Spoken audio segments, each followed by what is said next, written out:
sanad hadis, silsilah riwayat hadis yang katanya merekam nama-nama sesuai dengan zamannya.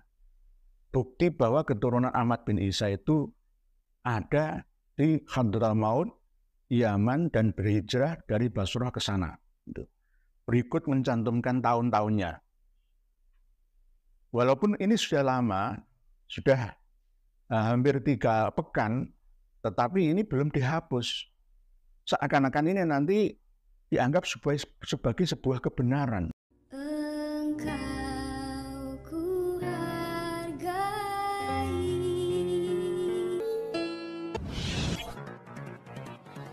Assalamualaikum warahmatullahi wabarakatuh. Om Swastiastu, Namo Buddhaya, salam kebajikan. Kembali bersama 9.0 TV dari Murtapan Taluti Kabupaten Bulukumba.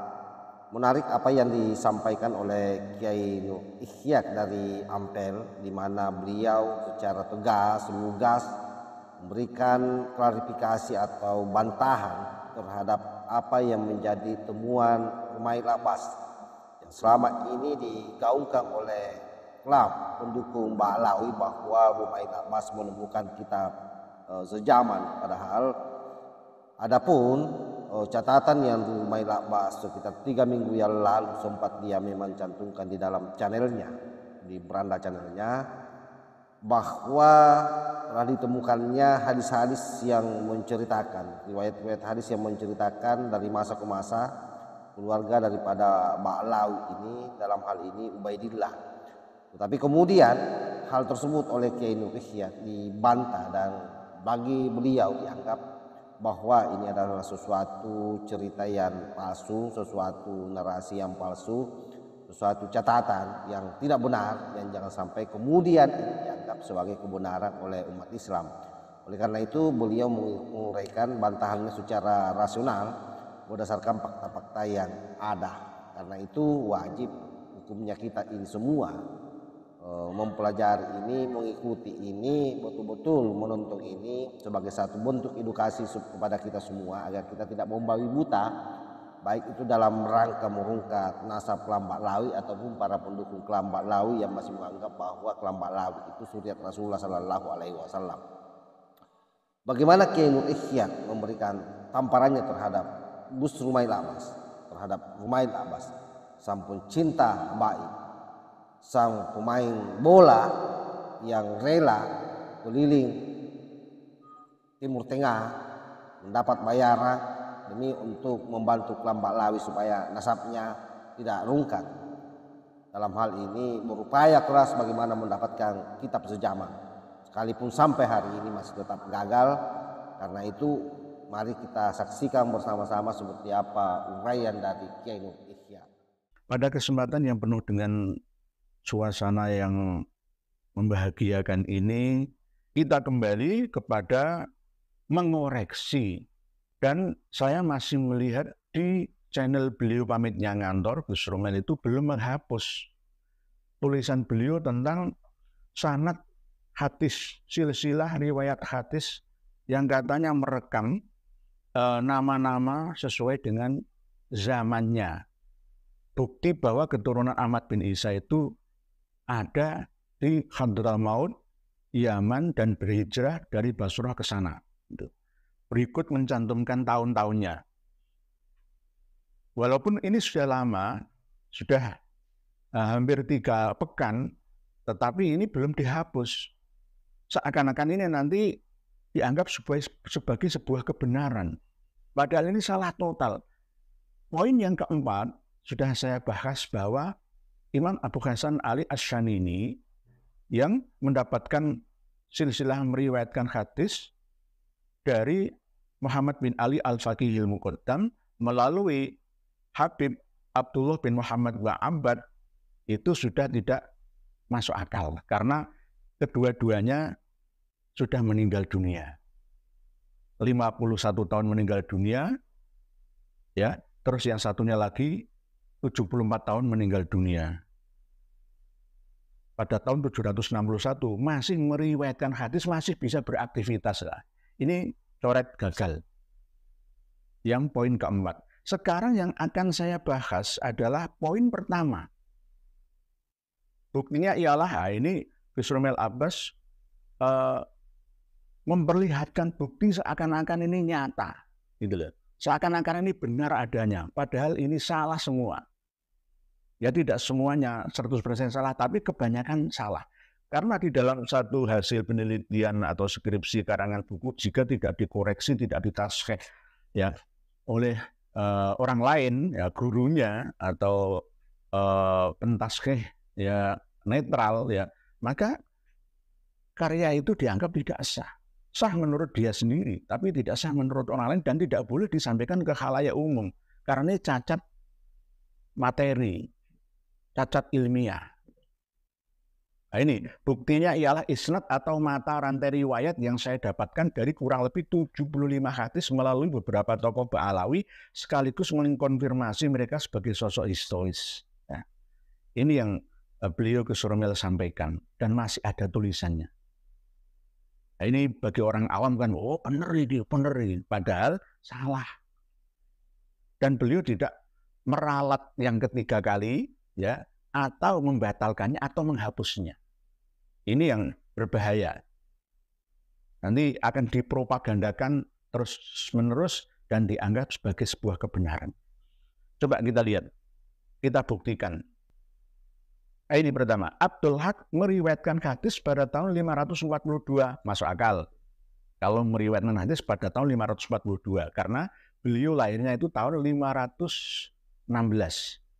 Ada yang mengatakan 514, ada yang mengatakan 510. Tetapi yang paling terkenal adalah Abdul Haq al-Ishbili, itu lahirnya pada tahun 510.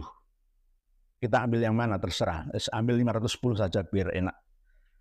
Berarti umur 32 tahun meriwayatkan hadis ya kepada seseorang perawi yang tidak disebutkan, ada di Amba'ana. Ya, diriwayatkan dari Abdul Aziz tahun 467 Hijriah. Nah, ini tidak masuk akal.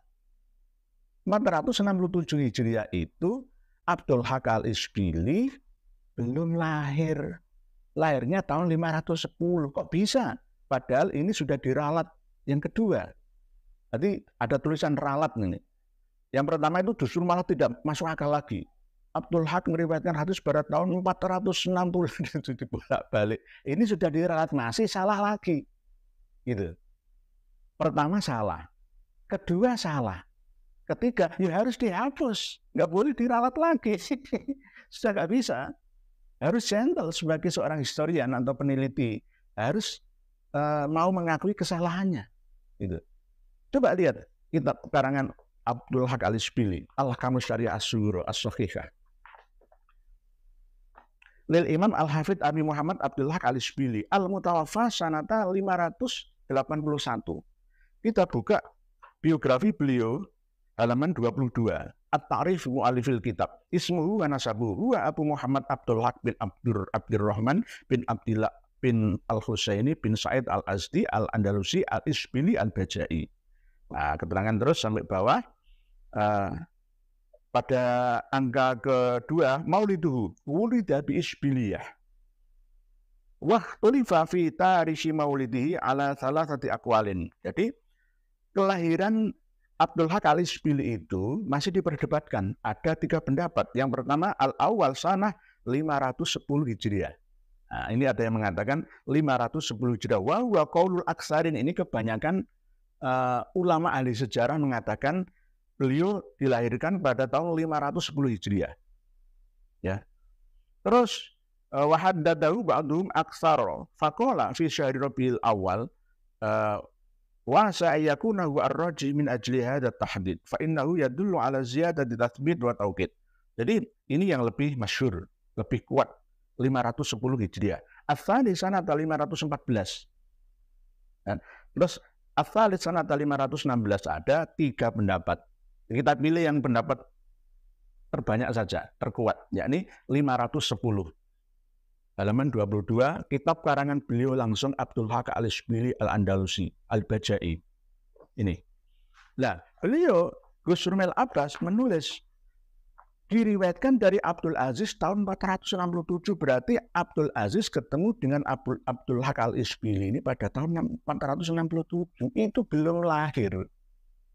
Beliau Abdul Haq al-Isbili itu belum lahir. Kok sudah bisa beraktivitas?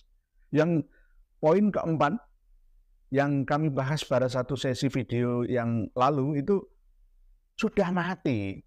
51 tahun sama 74 tahun masih bisa beraktivitas. Lah ini belum lahir itu sudah bisa beraktivitas loh.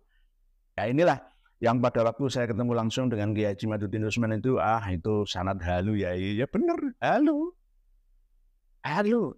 Dari mana ini? Gitu. Nah, terus menyebutkan lagi ini saya mengkoreksi tarikh ya tahun sejarahnya. Saya tidak bahas nanti lebih panjang ya, nanti lebih melebar kalau saya bahas keseluruhan. Ini aja sudah salah.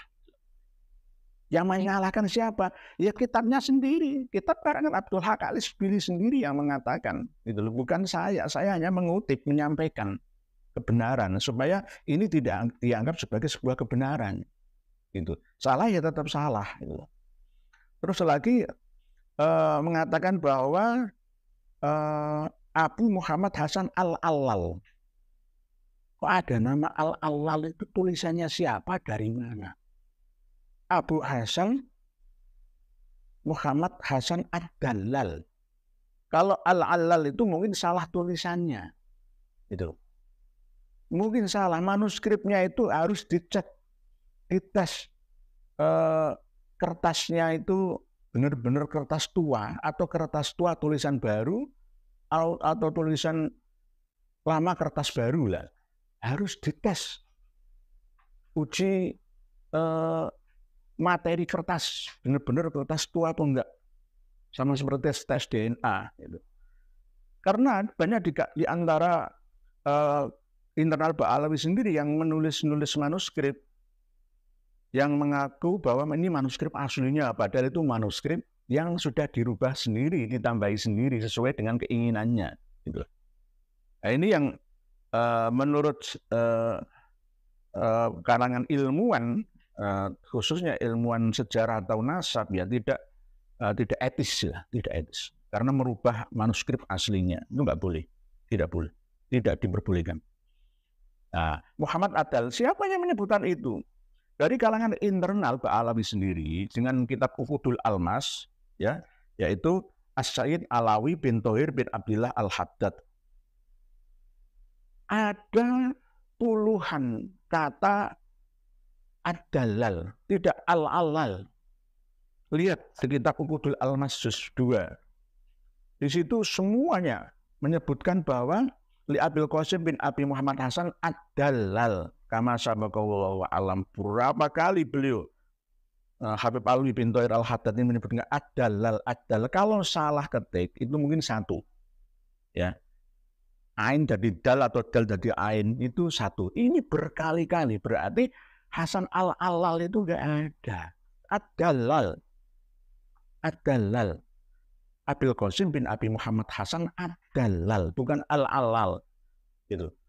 Jadi gelar Al-Abah bagi Imam Ahmad dan gelar An-Nafat bagi Imam Ahmad itu sudah sah. Kemarin sudah saya kaji. Nggak bisa dirubah-rubah lagi, itu nanti ditarik lagi, dimentahkan lagi. Lalu kita primer kok mau disekunderkan, itu bagaimana?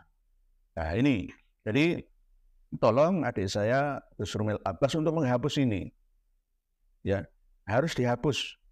Karena sudah cacat materi ilmiahnya. Jadi sudah kelihatan berbohong atau halu, atau tidak sengaja berbohong, atau tidak sengaja menulis, atau salah tulis. Tapi ini sudah pernah diralat, gitu loh. Ralat yang pertama itu sudah salah. Diralat lagi masih salah lagi. Yang ketiga nggak boleh diralat lagi, harus dihapus. Harus dihapus. Demikian, wallahu a'lamu bishawab, wal afu minkum, wassalamualaikum warahmatullahi wabarakatuh.